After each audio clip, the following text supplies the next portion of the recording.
What's up? What's up?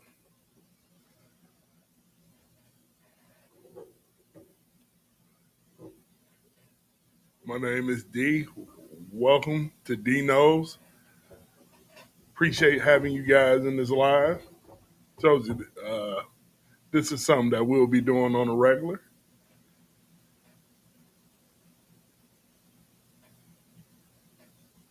How's everybody doing this evening?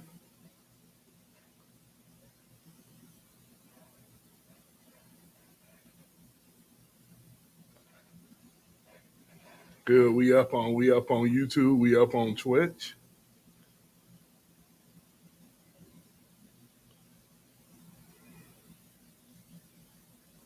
Got to get the earbuds adjusted here. All right. So we got a couple things on the slate. We got to talk about Kansas City. Uh, Man, the kingdom is falling. The kingdom is falling. Of course, the Texans knocked out Kansas City 20-10 last night, and I actually thought the Texans was going to get that game up. To be totally honest, and they held on. And what that told me is the Chiefs are not who they used to be. Um, the window is closed for now, and I'm gonna give you my reasons why. Uh, Number one, if anybody remember them previous Andy Reid teams back in the Eagles teams in the early 2000s, this is what the Kansas City Chiefs remind me of. People remember Donovan McNabb when he had James Thrash and Todd Pinkston and Freddie Mitchell. This that group that the Kansas City Chiefs got right now. Rasheed Rice, decent receiver, had the potential to be a number one, but I don't know if he's a number one. I think he's a two at best. Xavier Worthy got great speed. He got all the intangibles, but I think he's a slot receiver at best. And Juju Smith Schuster, he's just I'm not going to call him just a guy, but he's not a number one or number two at this point. He's a slot receiver at best. And you have a Travis Kelsey at this point, which we saw him uh, drop some big time balls yesterday night. He's not what he used to be. It looks like he's running in mud. And I mean, he's been in the league for what now? Probably been in the league, what, 12, 13 years at this point now? So, that time has come. And those receivers, those weapons cannot get open. And you can tell Kansas City runs a lot of smoke and mirrors. Patrick Mahomes has to do a lot. Like I said, if anybody remembers those Philadelphia Eagles teams from back in the day, this is what it looks like. Donovan McNabb had to be a magician every Sunday when they played in order to get those receivers open. He had to do everything from with his legs to with his arm. And that's what you're seeing happening with Patrick Mahomes. He don't have the weapons. And you knew at some point they've been on this run. They've been what in the Super Bowl, what, the last 5 years? And they paid everybody. Everybody's gotten paid, and Patrick, of course, got the biggest contract that's going to balloon.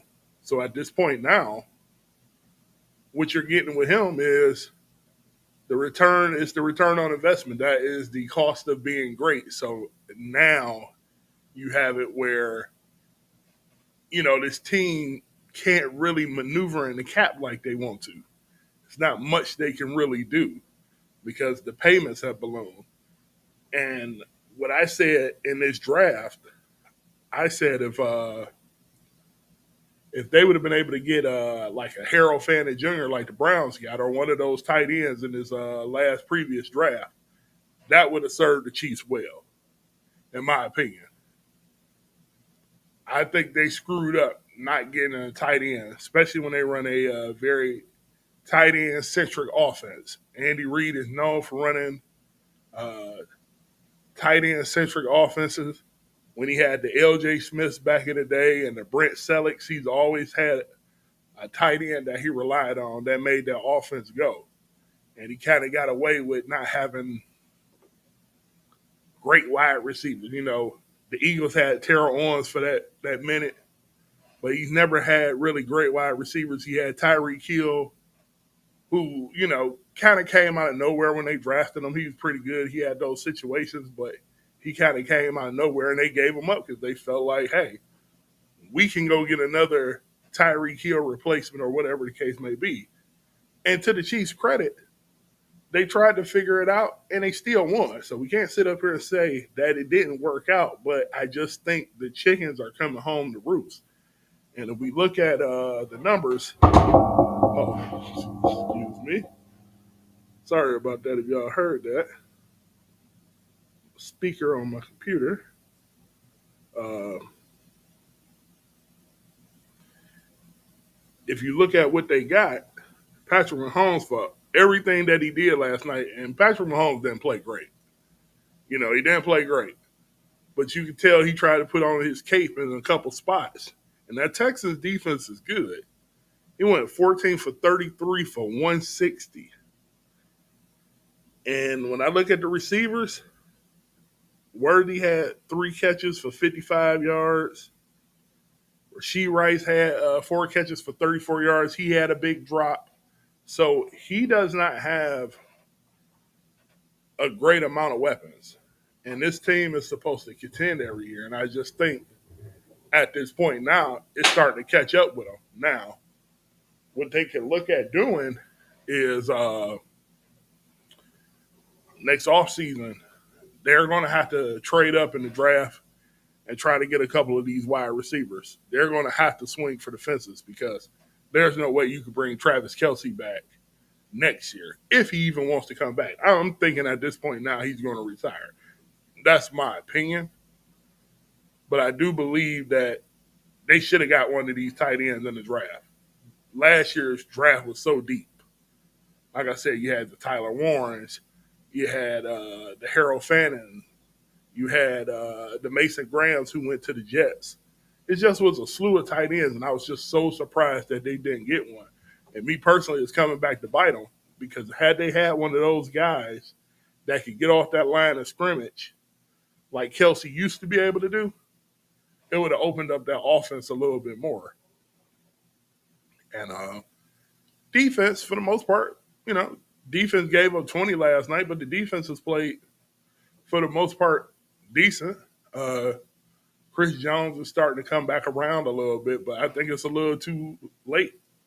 And I got to see the video of them earlier today, how they had their heads hanging down. And listen, I kind of question the leadership over there. You know, when everything is going good in Kansas City, they're all rah rah, you know, slapping fives and everything. But this is like the second or third time I've seen them in adversity, and they don't really, you know what I mean? They don't really show up like they should. So, you know, I wonder about that with them. You know, being that they are a championship caliber team, and they're still not completely out of it, but they knocking on the door of, you know, going home early. It look like they may not make this run this year. They may not even sniff the playoffs the way it's looking. But, you know, we never know. We know they're champions. We know that, you know, they could bounce back. But it don't look good. And I don't think it's really good leadership over there. I think Patrick Mahomes, I think on the field he tries to do what he can, but I don't think he's a natural leader. I don't think he can galvanize the troops like he should. Now with his play, you know, on the field, I think he does what he can. But like as the guy when the adversity comes, I don't know if he's that natural leader. You see Chris Jones freaking out. You see all these other guys freaking out like they haven't won 2 or 3 Super Bowls. So for me, that's weird to see that they're, you know, they get kind of fragile minded. That's just strange for a team that's just a Super Bowl caliber team on a regular.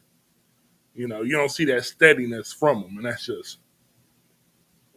a strange thing. But like I said, when I see the Kansas City Chiefs, you just see a team that's very flawed on offense, and it's only but so much that Patrick Mahomes could do with what he got. You can even see in the scheme that they run with Matt Nagy and Andy Reid. A lot of it is college basis, a lot of motion, so these guys don't get caught up coming out the breaks because they can't get off the line naturally.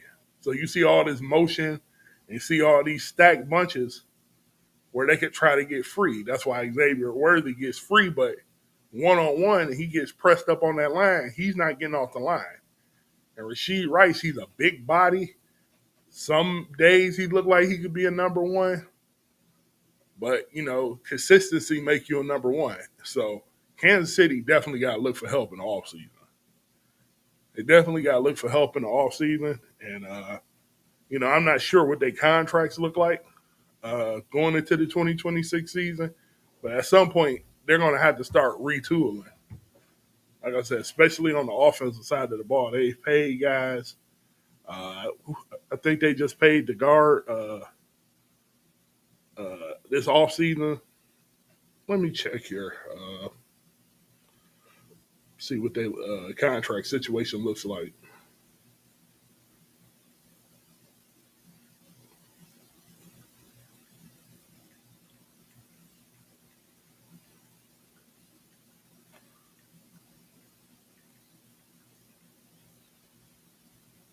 Let's see here. Let's see what we get here.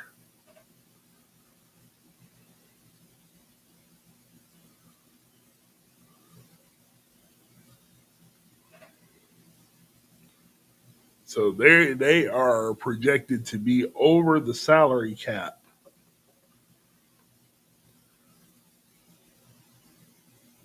between 25 million and 60 million because they got large cap hits. Patrick Mahomes, Chris Jones, and Jawan Taylor have massive cap figures in future years. Mahomes' hit is estimated over 78 million. So they got a lot of restructuring to do. They have a lot of restructuring to do. And like I said, this is the price of being great. It's not a bad thing. Uh, at some point, you have to retool. Like I said, they've been running the gambit for the last 5-6 years. But at some point, they got to retool, and that bill come due. And is the window closed? I say they got like one more year. If they don't get out this year, I think 2026, they could get one more year out of it. Maybe you could do some restructuring and bring in a couple more pieces. But after this, Kansas City going to have to go into a full rebuild. They're going to have to go into a full rebuild. Unless they hit on these draft picks these next year, where they can come in and fill a lot of those holes, especially like I said on the offensive side. Defensive side of the ball is still pretty good, but as far as the offensive side of the ball go, they're going to have to figure that part out. Can't keep running Kareem Hunt like a battering ram. He's a little long in the tooth at this point. You're not going to be able to probably repay Isaiah Pacheco, so you're going to have to draft a running back too. So Kansas City got a lot of work to do. They have a lot of work to do. Um, so we'll see what happens with them. But it look like the dynasty will be over, at least for now. I don't know how they make it in the playoffs this year. They lose a lot of tiebreakers at this point, so we'll see what happens. Never going to count them out completely, but that window's starting to close on them unless they hit on these draft picks and maybe get a couple good deals in free agency. But they got a lot of restructuring to do.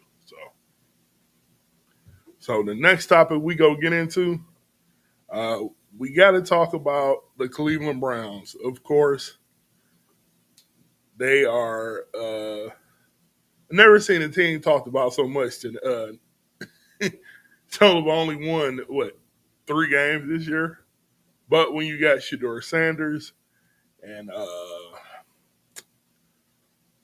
all of the circus around him, it's gonna be a hot topic. So, um, of course, I put out the video earlier, which was common knowledge, but Kevin Stefanski came out and said that Shedeur is the starting quarterback going forward. Like that's not something we knew. We knew whether he played good or bad that Dylan Gabriel had his games and Shedeur was going to get the rest of the games the rest of the way to see what they had in the 2 rookie quarterbacks. And listen, Shedeur balled out, albeit it was against a Tennessee Titans team that, me personally, they are not a good squad at all. Cam Ward does not have much on offense. Pollard could get loose. Spears is pretty good, but and DK probably a good second receiver, but they don't have really much on that offensive side of the ball. And outside of Tavondre Sweat and Jeffrey Simmons, that defense is lacking. So, but to Shedeur's credit, he carved them up. And the fourth quarter, when the team was down, he was rallying the troops and he was getting those guys together, and he balled out. Threw for 365 yards. I think he threw for like 3 touchdowns, ran for 1. So he had a game. But of course, the biggest elephant in the room was Kevin Stefanski. At this point, I think he wants to be fired, or he wants out of Cleveland at this point, because to take your quarterback off the field as hot as he was playing, a young guy, to not give him a chance to go down with the ship after he put them in position to at least tie the game. You don't give him a chance to, go through that adversity and see if he's that guy in that moment. That was just malpractice. That was malpractice. No one could tell me no difference. That was malpractice at its finest. I'm telling you, if I was Jimmy Haslam, I'd have walked Kevin Stefanski out the door after that game. This wildcat, wild dog, whatever thing they were running with Quinshon Junkins, I said that they should have stopped running that when Dylan Gabriel was in the game. When they get down into that goal line situation, they down in the red zone, you got to let these quarterbacks learn how to process the field and make reads down there. Don't bail the quarterbacks out by having Quinshon Junkins playing this wildcat style offense because you don't want your quarterbacks to throw an interception down there. Well, how are they going to learn? Then you had Shedeur, as hot as he was yesterday. You take him out. Why would you do that? When he put them in a position to win. So that was just goofy by the Browns organization as usual. They can't get out their own way because the Browns needed this situation. And when you've missed on the Deshaun Watson and you've missed on a lot of players, you let Baker Mayfield go and he went somewhere else and became a Pro Bowl player, you've missed the ball. So you got lucky and you fell into Shedeur Sanders in the 5th round. You actually have your own version of a Brock Purdy right now, where if this kid turns out to be something special or at least a valuable starter, the Browns might have got themselves out of the woods. Because if you guys heard my video, Deshaun Watson is in a 21-day window to come back. Now, more than likely, as long as no one gets hurt, Deshaun Watson will be the 3rd quarterback, and he's not going to play.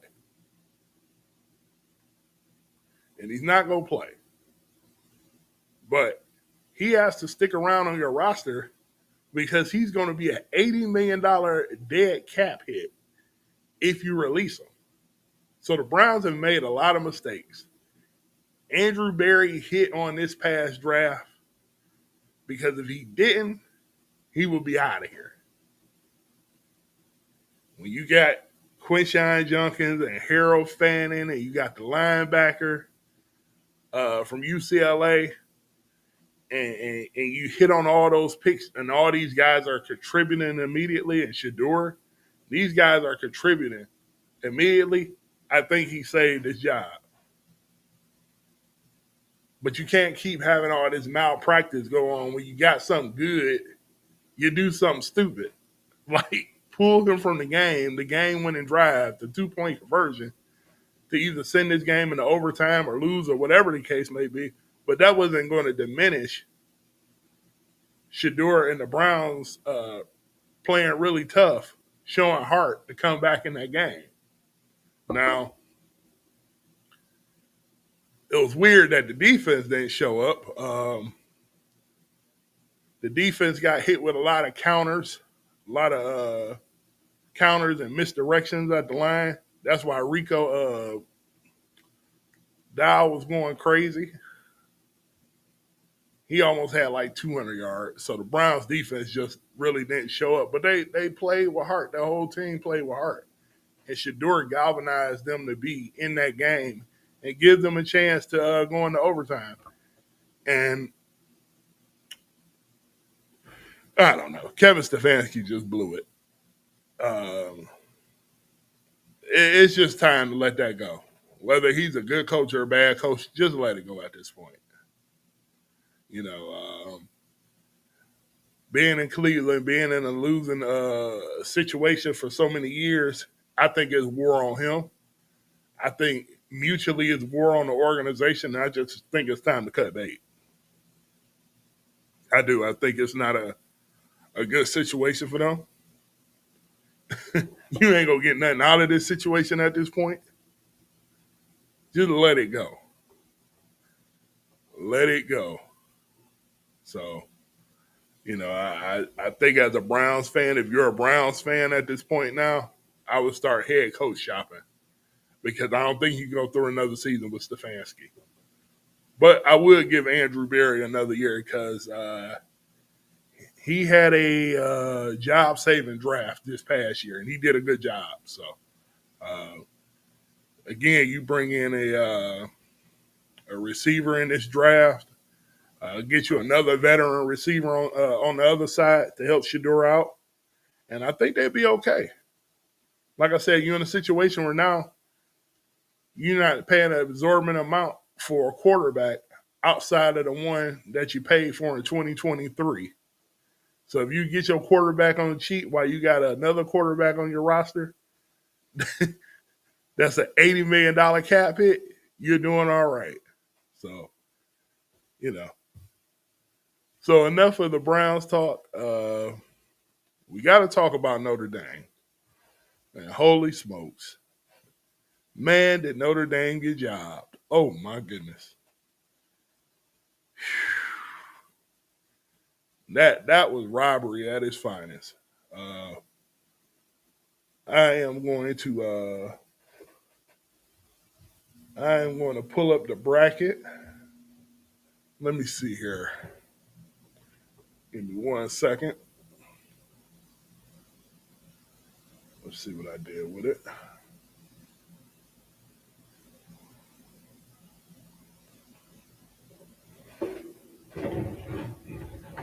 Need to make sure I got my keyboard over here. Let's see. College.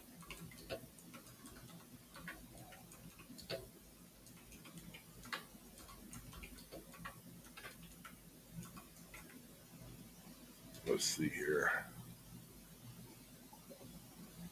Oh, let's see. This was robbery right here. We got to talk about Notre Dame. Let me see here.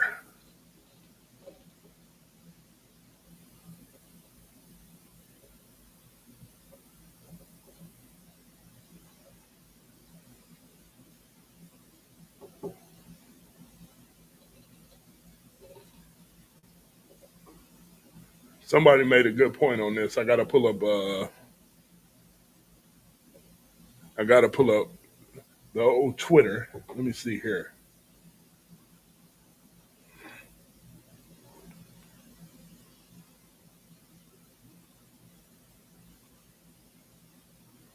Bear with me. I ain't became a pro at this yet. I'm getting there.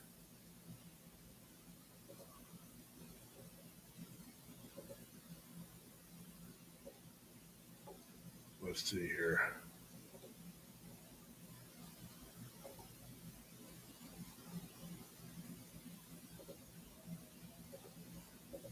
Swap it here.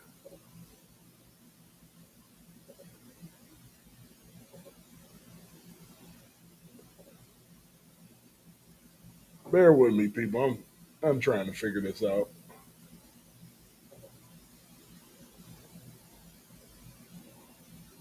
All right, so I'll get this down here. As you guys see, this post by BYU Blue. I'm talking about how Notre Dame got robbed. They got robbed. They let Alabama into the playoffs. Uh, and I love Alabama. My family's from there, so ain't no bias to them. I love the Crimson Tide, whatever, but they shouldn't have got into the playoffs.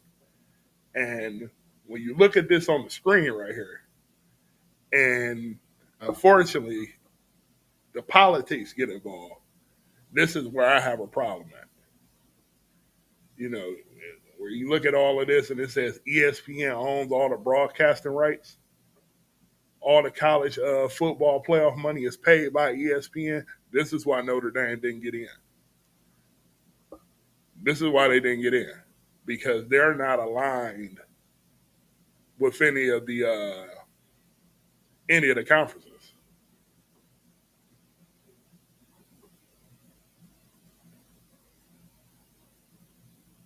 because they're not aligned with any of the conferences. I mean, it's simple as that. Them not being aligned with the conferences is the reason why they're not in that situation.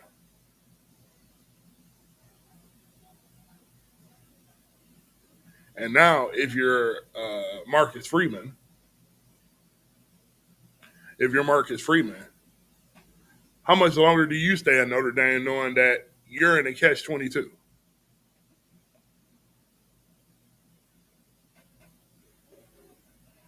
Boogie 216, what's good, man?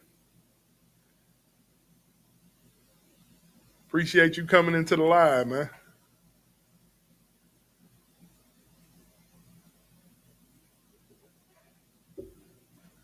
What you say? They got to give NBC get that NBC deal up or join a conference.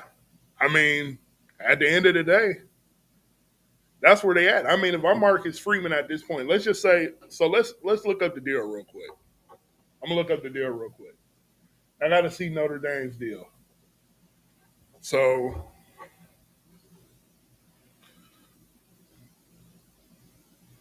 let's look it up real quick.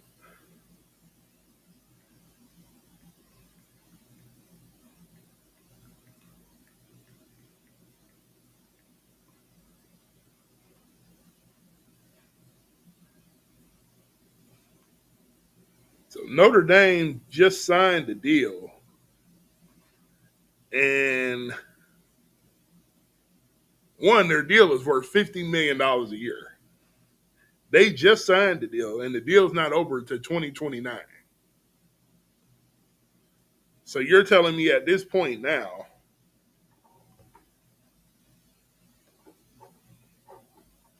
we're just in 2025, so they got 4 more years of this deal.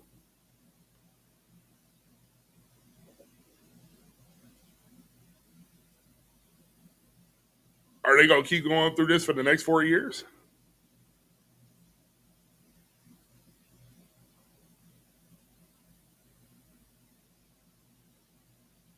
I mean, what does Notre Dame do at this point? If I'm Marcus Freeman and we got robbed like that, and I'm the 80 and the GM of Notre Dame, Tell me, people in the chat, tell me how do you go recruit these high school kids to come to your school?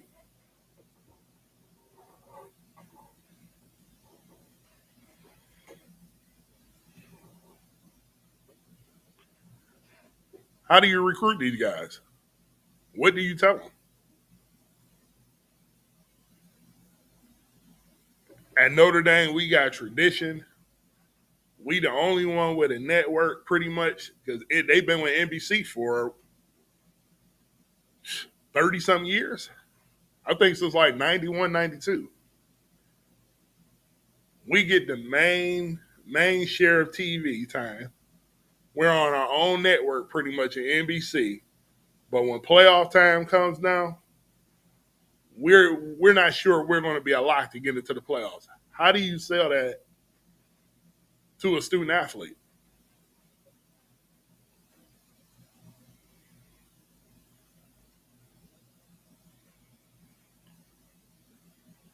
I don't know how you sell that. Then Notre Dame is already a strict program when it comes to like um, academics and stuff like that. Anybody can't just go there. So you know, some student athletes they could go to wherever they go, Clemson, Alabama, Miami, and you know they just need to do just enough to stay on the team academics wise. Well, Notre Dame has a standard like this high already, so you already have an academic standard that's this high, and then you have to now worry about, well, are we gonna get shafted because we're not a part of a conference? I don't know how you I don't know how you deal with that.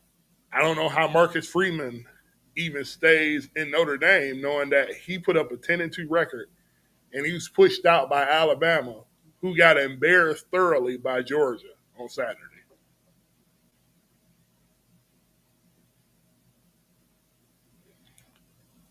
I don't understand how he gets out of that one. I don't. If you're Marcus Freeman, do you start looking for somewhere else? Do you start looking at a Power Five conference? Do you start looking at the NFL? Just talking about him personally, not Notre Dame. We just talking about Marcus Freeman. He's already a hot candidate. He's a younger guy. He got the Ohio State pedigree. Uh, he just went to a national title game last year. But how much further can you go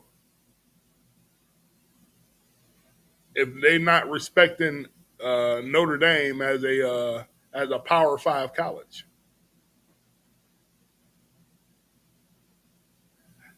That's going to be the question that we all need to figure out.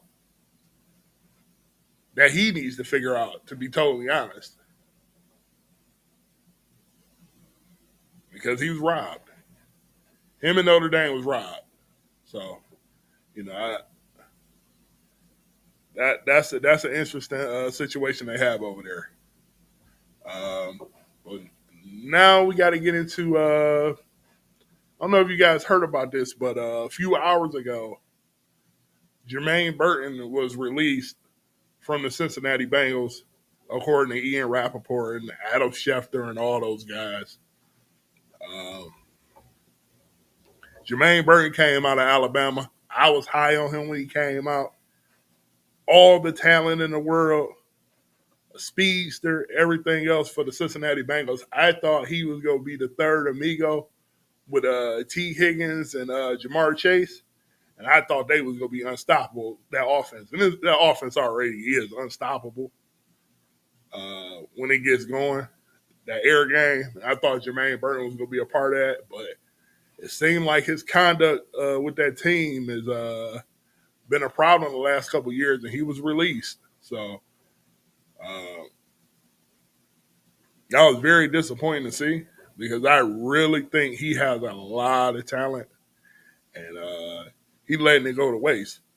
Now, what I could see is a team like Kansas City coming to try to swoop him up for this run. Because Kansas City can use anybody at this point. Put him in a situation where he's in a championship situation. Maybe he gets his act together. Now, they said he had off the field issues and he had issues in the Bengals organization. And, they vague. They haven't said much to what it is. But I think he's a hell of a talent. He just got to get his head on straight. Do you guys see a team that may be interested in picking him up, maybe taking a flyer on him? Because I definitely see somebody like Kansas City.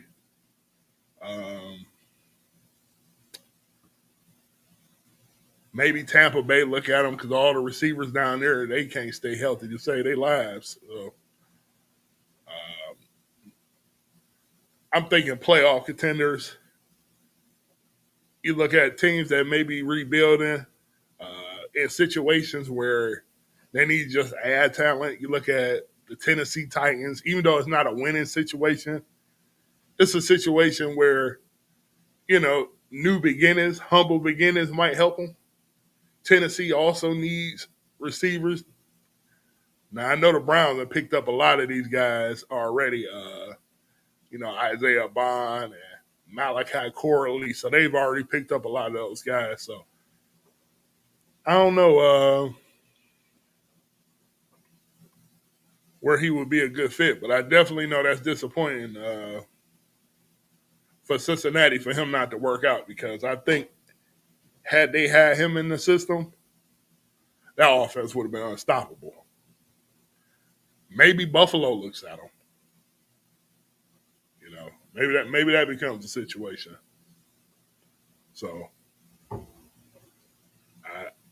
I'm interested to see what happens with him. Uh, Now we got to get into uh, our guy Daniel Jones. Uh, Prayers up to Daniel Jones. Daniel Jones. If anybody know me, I made so many jokes about Daniel Jones. I thought he was robbing the Giants blind. Him and his agent. I called him the Bernie Madoff, and he shut me up this year. I mean, he balled, so I stopped calling him that. He became Indiana Jones, and he's balling out. But unfortunately, his season has come to an end. Achilles injuries, and all these guys with these Achilles injuries from football to basketball. Everybody has an Achilles injury at this point, which is it's crazy, So what I reported in the video earlier is basically he was going to go from a contract where he probably was going to make about 45 to 47 million a year. He's probably going to get about a 3 or 4 year deal. To now, what the Colts are going to do is franchise tag him. So I think the franchise tag will put him at about 40 million, give or take. And I was talking with my wife earlier, and I was like, "Hey, if he got injured in December, he won't be back to December." But what she was telling me is the way they're doing the surgeries now, that he'd probably be back in 6 months. So he'll probably be back by training camp, maybe a little bit later. So that's just a devastating situation for him because, the Colts was building a Cinderella type of season. They had just traded for Sauce Gardner, swinging for the fences because they needed that extra shutdown corner to make that run, and now your quarterback injured. And then their backup situation ain't that great either because Anthony Richardson is out. He's hurt. He's still hurt. So Riley Leonard right now is the starter, but he's injured. So they're hoping he plays Sunday. Now, Riley Leonard is like, I ain't going to call him Anthony Richardson 2.0. He played somewhat decent Sunday, but he's definitely not ready to start. I'll say that. He's not ready to start. And even he's hurt. So I kind of want to see what the Indianapolis Colts do. I mean, they're in a situation where they're in a playoff race. They've slid back a little bit, but they still pretty much in the race. At worst, maybe they fall into the wild card. They're still a couple games up on everybody. Now Jacksonville's right there. They may swap spots with Jacksonville at some point.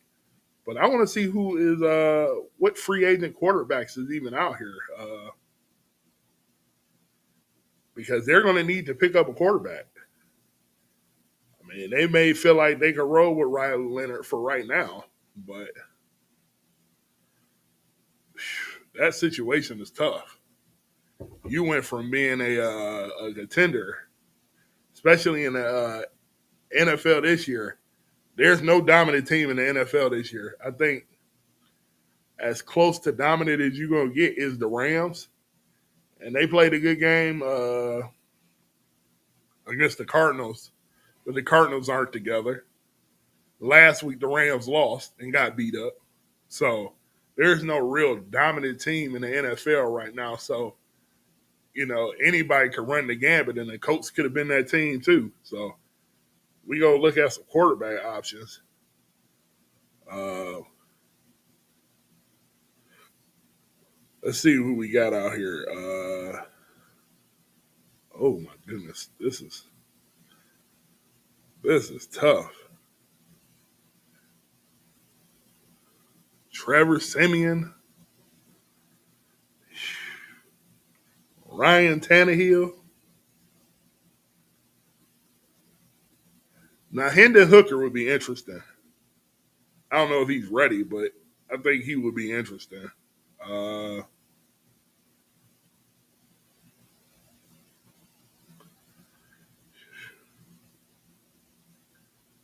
yeah, I don't know. I don't know what to tell the coach. They in a situation. There ain't much out here. Nate Sudfeld. I mean, yeah, they about close to cook. They gonna have to lean on Jonathan Taylor to be that guy because if he's not,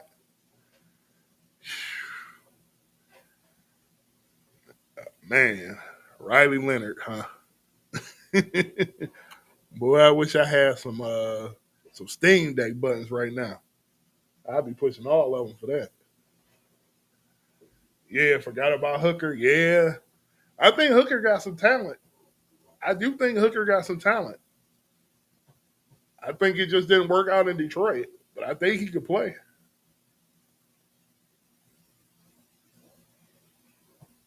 I definitely think he could play. But I just think that being that he still didn't get a lot of play time in Detroit, he still to me is almost like a rookie.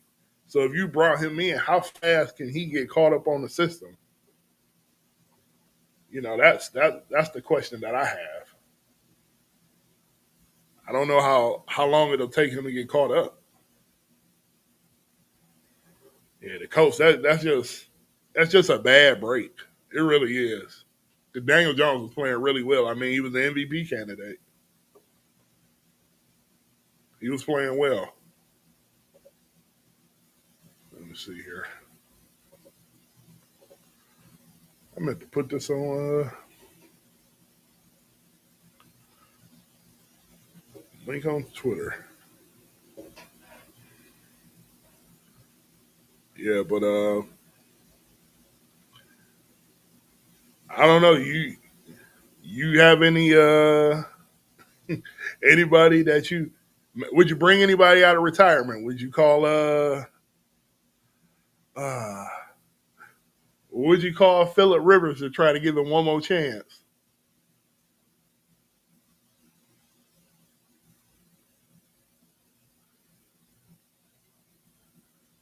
Maybe you call Phillip Rivers.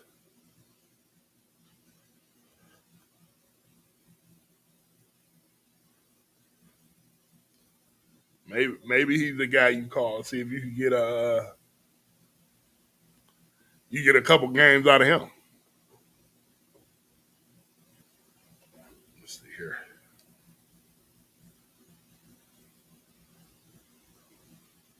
One second, guys.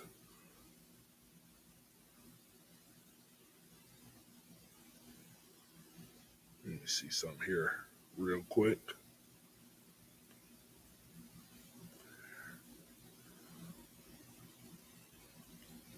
You guys ready for this Eagles Chargers game tonight?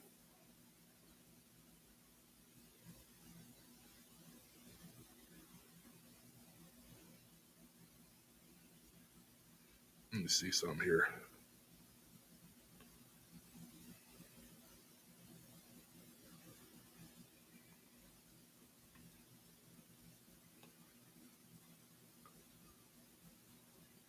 I think the Eagles is in a free fall right now. I want to see if they can climb up out of this hole they in. They're in a hole right now. You know, and it's got a lot to do with Jalen Hurts. It's got a lot to do with Jalen Hurts. And that Chargers defense with Jesse Minter over there, it is a stingy defense. They play some tough football, so I want to see if Jalen Hurts can come out here and prove what they say the haters wrong. See if he can do anything to, you know, get us all back on the. I'm making myself laugh. Wait a minute, get people back on the Jalen Hurts bandwagon.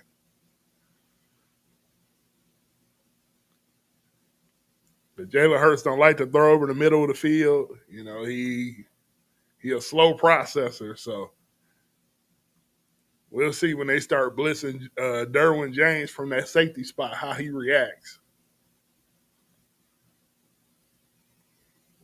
Especially with the Eagles not being able to get their run going, they cannot get the run going. Um, what is the guard over there, the left guard, Tyler Steen. Tyler Steen be getting pushed around and everything. Them letting Mekhi Becton go was one of the worst things. Them letting Mekhi Becton go was a big mistake. And Howie Roseman don't make many mistakes, but letting Mekhi Becton go was one of them. And Saquon cannot hit them holes fast enough. They be on them. I think they got to balance out that run, though. Get Tank Bigsby in a little bit. Let him see what he can do. You said you forgot it was a game tonight. Hey, man, they only been playing Monday Night Football games for like 60 years now. They only been playing Monday Night Football games for like 60 years now. I'm talking about you forgot. I could see a Thursday, but not on Monday.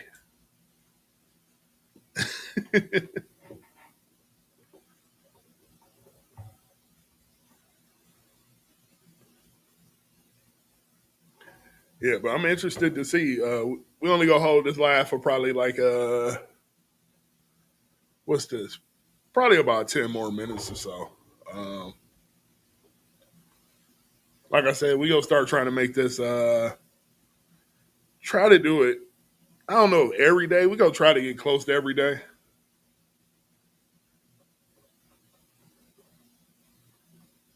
We got some stuff dropping soon, so y'all will see what's going on. But you know, we working on some things.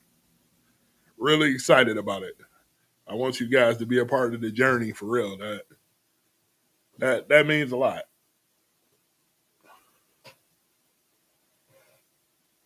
You say truck driving got your days mixed up. Okay, I understand that.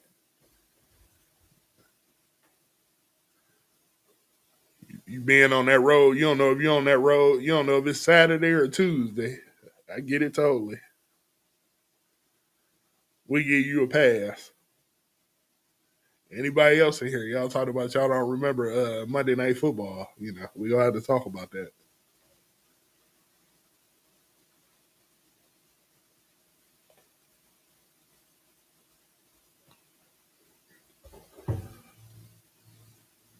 Let me see what else we got here. What else do we have? Something else I want to touch on. Oh, did you? I wanted to bring up the Bryce Underwood story. Now I don't know if this is true or not, but he's looking to leave Michigan. That sounds kind of crazy to me. If that's what's going on, That ain't a good look for him. Michigan played pretty good football this year, and I know he ain't really get to throw the ball all around the yard and throw for a whole bunch of touchdowns this year, but he played he played pretty well for a freshman. You know, Michigan lost a lot of players to the draft last year, the last few years, so they in a reload situation. I thought that was interesting that he's interested in leaving. Let me make sure. Let me look this one up. Make sure.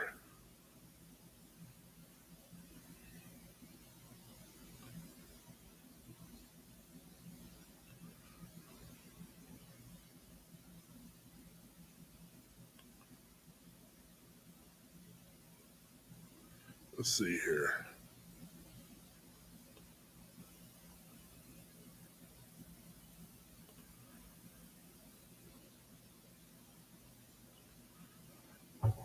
The one story I'm gonna do tomorrow. I'm gonna do the one story tomorrow. They can't develop quarterbacks, so he has a good reason. Listen, listen. Yeah, that's one thing about Big Ten schools. I'm gonna include Ohio State up until recently. They can't build quarterbacks. They can't build quarterbacks. Michigan had a quarterback since like that went pro and was actually good. What since Tom Brady? Drew Henson went good. Well, he didn't really. I ain't gonna say he went. I don't think he just really got a chance to really play. But Drew Henson didn't end up being what everybody thought he was gonna be. John Navarre never became that guy. Uh, you already know I went high on JJ McCarthy. I was not high on JJ McCarthy. And you seeing that now. He is a game manager at best. So Michigan, when as far as turning them into pro players, nah, not quarterback wise. They'll get everything else right, but quarterbacks, no. Ohio State was like that too. We can't. Craig Krenzel. Craig Krenzel was my boy, but Craig Krenzel, man, as an NFL quarterback, nah. Who? Troy Smith had a little run. He wasn't bad. Uh, Braxton Braxton didn't really, he had to go to wide receiver. I thought Cardale Jones was gonna be decent. Uh, what's my one guy? JT Barrett. I think he a quarterbacks coach now, or trying to be an offensive coordinator. But I really thought he had the sauce to be an NFL quarterback more than anybody. But what we got? CJ is your quarterback. Justin Fields, he's at least stuck around the league. But these Big Ten schools, they don't develop quarterbacks for whatever reason. They don't develop quarterbacks that well. At least they go into the pros, they don't. They do well in college. Cardell should have left while he was hot, or follow Tom Herman in Houston. Yeah, yeah, yeah. I just knew he was gonna be good, man. I'm like, he got that big frame, that cannon for an arm, and he has some touch on the balls too. I'm like, okay, he gonna be all right, but it just never did work out that way for him. But I am going to get ready to close the shop. I appreciate you guys coming to hang out. Boogie 216, you know it. You always are here. You always support, man. I appreciate you. Family and everybody else in here, man. Don't be scared to leave comments. Uh, I'm gonna work on soon getting the phone lines open so you can actually call in some days. I ain't gonna do it every day, but I'll do it some days or maybe an hour out of the show. You know it. You know it. You know, we gonna get the phone lines open as the show continues to grow, as we get more and more people into the community. Um, we got the Discord that'll, we'll be growing that. Yeah, I don't know what that is. Let's see. Yeah, we gonna remove that. Yeah, we gonna get you on up out of here. We don't know what that is. Yeah, but as the community continues to grow, number one, I want to say I appreciate you guys coming in here. We growing. We growing. You know what I mean? Trying to get the channel back up and running like it was. Uh, like I said, I want to interact with you guys, talk football. We gonna have fun on this channel. We gonna have giveaways. We gonna have contests. We gonna have a lot of things where you guys are really a big part of the show. So help me keep growing. Like, subscribe, share, because this is gonna be a team effort. You know, independent. I ain't got ESPN behind me. I can't call Stephen A. I ain't trying to call Stephen A. No, no shots fired. Just trying to do my thing, and I enjoy having you guys a part of it. This ain't no Madden. Looks like shrinkage to me. I don't know what you talking about. The paper jacket. Ooh, what are you talking about, man? Let me put you on the screen. What you talking about?